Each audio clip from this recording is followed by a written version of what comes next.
Hello everyone, welcome to Sai sadhus creation. இன்றைக்கி நம்ம வந்து டேஸ்டியாக ரொம்ப ரொம்ப ஹெல்த்தியான பச்சைப்பயிறு கிரேவி எப்படி பண்ணுறதுன்னு பார்க்க போகிறோம். இந்த டிஷ் வந்து பார்த்திங்கன்னா சப்பாத்தி, பூரி, இட்லி, தோசை அண்ட் சாதத்துக்கும் அட்டகாசமாக இருக்கும். இது வந்து ரொம்ப ரொம்ப ரொம்ப ஹெல்த்தியான டிஷ். குழந்தைங்களுக்கெலாம் கண்டிப்பாக பண்ணி கொடுங்க. வாங்க இது எப்படி பண்ணலான்னு பார்க்கலாம். இதுக்கு ஒரு குக்கர் எடுத்து வச்சுக்கலாம். அந்த குக்கரில் இன்றைக்கி நான் வந்து ஒரு ஆளுக்கு செய்கிறேன், அதனால் வந்து ஒரு 60 கிராம் ஆஃப் பச்சைப்பயிறு எடுத்து நல்லா பச்சைப்பயிரோடைய ரா ஸ்மெல் போகிற அளவுக்கு நல்லா வறுத்துக்கோங்க. இது வந்து இன்ஸ்டண்ட்டாக பண்ணுறதுனால நான் இப்போ வறுத்துக்கிறேன். இன்கேஸ் நீங்கள் வந்து முன்னாடியே ப்ரிப்பேர் பண்ணுற ஐடியா இருந்ததுன்னா ஒரு 6 to 7 hours வந்து நல்லா ஊற வச்சு எடுத்துக்கோங்க. பச்சைப்பயிறு வறுத்த பச்சைப்பயிரில் இது மூழ்கிற அளவுக்கு தண்ணி சேர்த்துக்கோங்க. தண்ணி சேர்த்துட்டு ஒரு மிக்ஸ் பண்ணி விட்டுட்டு இப்போ இதுக்கு தேவையான இன்க்ரீடியண்ட்லாம் சேர்த்துக்கலாம். இன்றைக்கி நான் வந்து ஒரு வெங்காயம் வந்து சின்ன சின்னதாக நறுக்கி வச்சுருக்கேன், அதையும் இது கூட சேர்த்துட்டு கூடவே ஒரு மீடியம் சைஸ் தக்காளியை வந்து சின்ன சின்னதாக நறுக்கி வச்சுருக்கேன், அதையும் இது கூட சேர்த்துக்கலாம். காரத்துக்கு தேவையான அளவு ஒரே ஒரு 2 பச்சை மிளகாய் வந்து இது கூட நம்ம வந்து இப்போ சேர்த்துக்க போகிறோம்.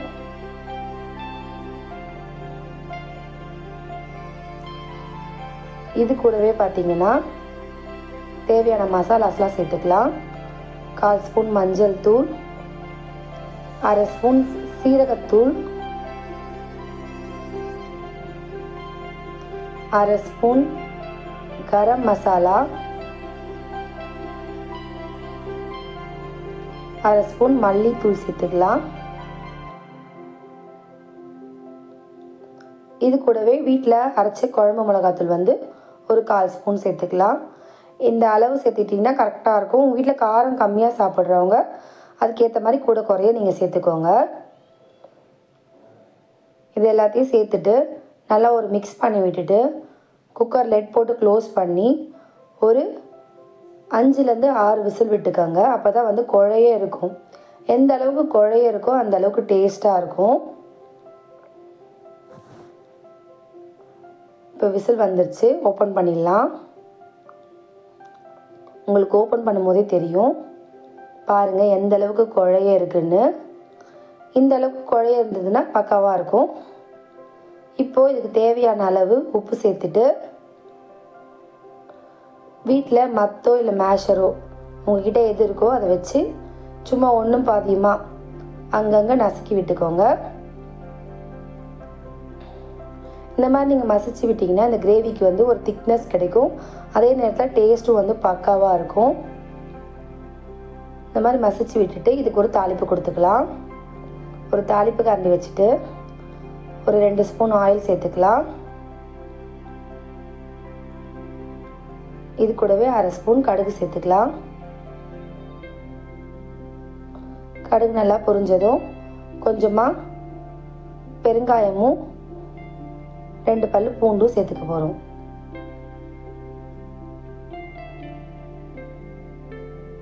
பெருங்காயம் கண்டிப்பாக சேர்த்துக்கோங்க. ஏன்னா பருப்பு வந்து கேஸ், குழந்தைங்களுக்கெலாம் கொடுக்க போது கண்டிப்பாக பெருங்காயத்தை ஸ்கிப் பண்ணாமல் சேர்த்துக்கோங்க.